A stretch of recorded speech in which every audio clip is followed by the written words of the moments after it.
This product is all about zombies and the start of and living in the zombie apocalypse. I created and painted the title page, and the reason I chose the title was because the book itself is a journal/diary, and it's a play on words, hence Dear Zombie.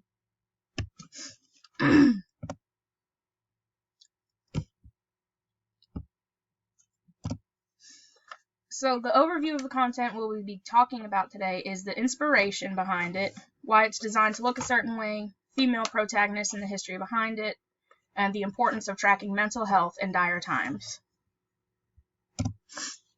Alright, so the reason I decided to write this is I like zombies and play a lot of video games featuring them, so the thought, as a creative writer, always was a goal. So I thought about the idea of this for about 2 minutes and wrote it down and went from there. And then I came in with my drawings and all that, and I'm a biology major, so I incorporated the actual zombie deer disease that's been affecting the deers, and that's how the zombie apocalypse started. Okay, so throughout the diary and the journal, she starts to draw what she sees and everything, and so this is a visual representation of a deer that's been infected, the zombie deer.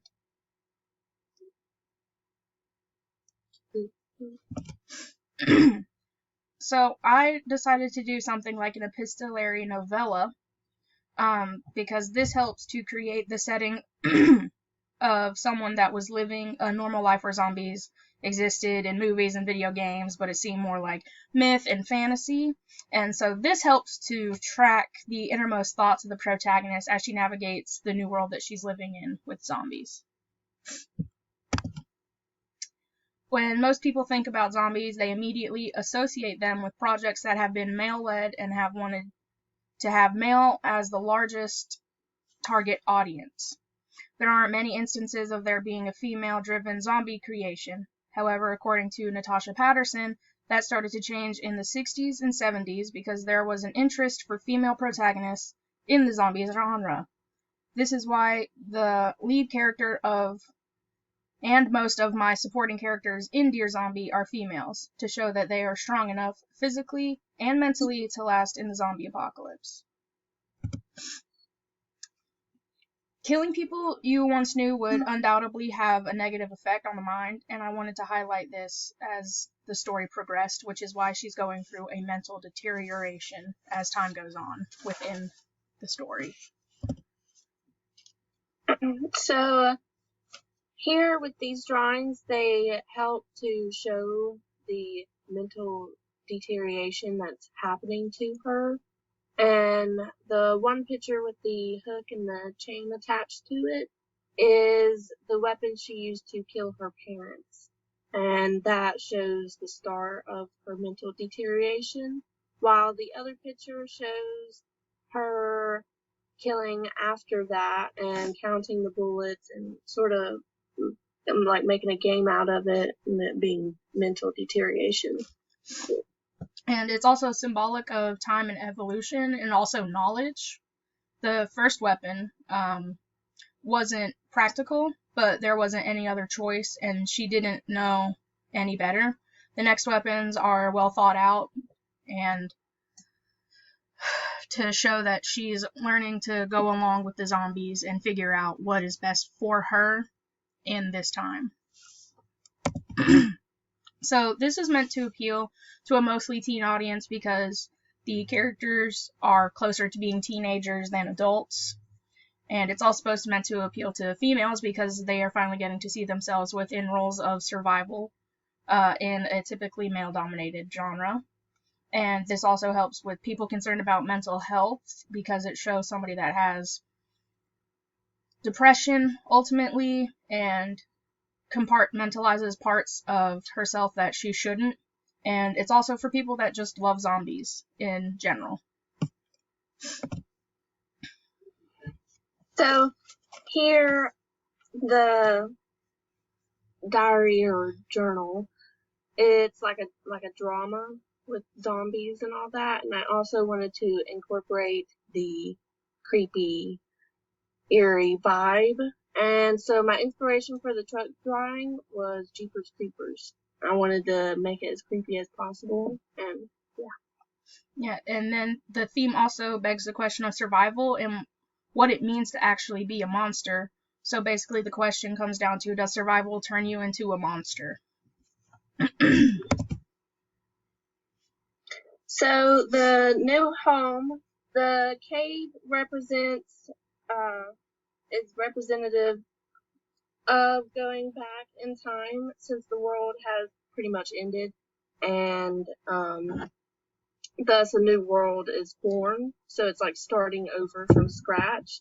And then I also designed the cave to almost sort of look like a mouth to help get the point across of cannibalistic nature throughout the story. So the supply run and stuff, the map right there above is there for her to help keep track of where she's at or the places she's discovered and everything, and yeah. And then the ibuprofen and stuff is like a doodle throughout her diary and journal to show what she needs or what she has. And so the layout of the entire novella for now is to show a scene with third-person POV, so the whole thing is captured without a character's personal influence over it. And each scene is paired with a diary entry to show how the protagonist is actually coping and dealing with it mentally. This allows readers to have an unbiased view of a scene and then see its toll that it's taking on the protagonist herself. Okay, and here, so the zombie to the right is a representation of an older zombie, which helps to demonstrate how much time has actually passed during the whole zombie apocalypse. And then the zombie to the left is like an upgrade, like an evolved zombie who's more dangerous and faster and more scary. And then at the end, she finally acknowledges that it's actually a zombie apocalypse. She acknowledges the word zombie, and that's why she sketches it in her journal at the end.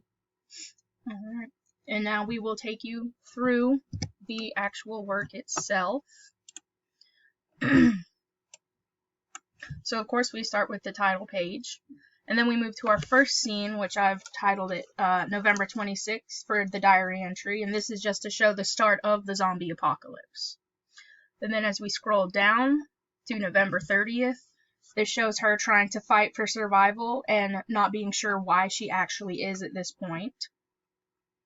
For December 8th, it shows her adjusting and evolving to fit in with the zombie apocalypse and shows how she's actually adapting to the world that she's in. December 27th is showing how and what can and cannot cause people to change into the zombies. January, though broad in title, is meant to show that with the passing of time she's losing track of when it actually is. And she's trying to find a place of refuge where she can feel at home in what is basically a subset of her own hell. For day 56, she's letting go of hope and clinging to it for the harsh reality that's now life. So while she's simultaneously letting go and still grasping, she's trying to figure out what life is at this point.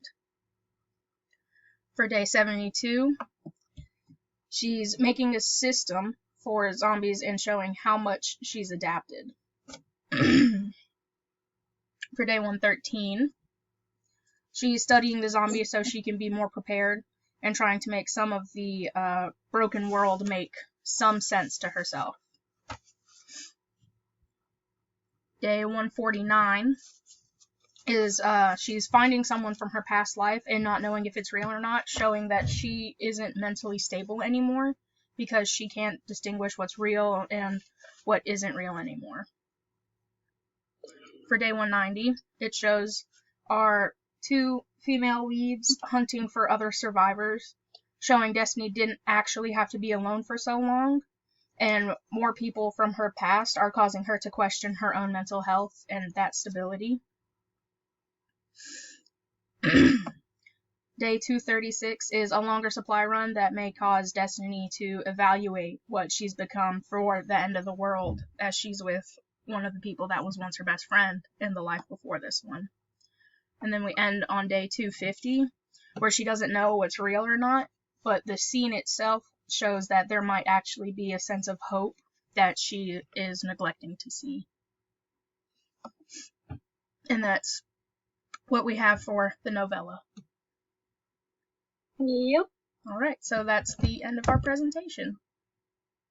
Hope you enjoyed it.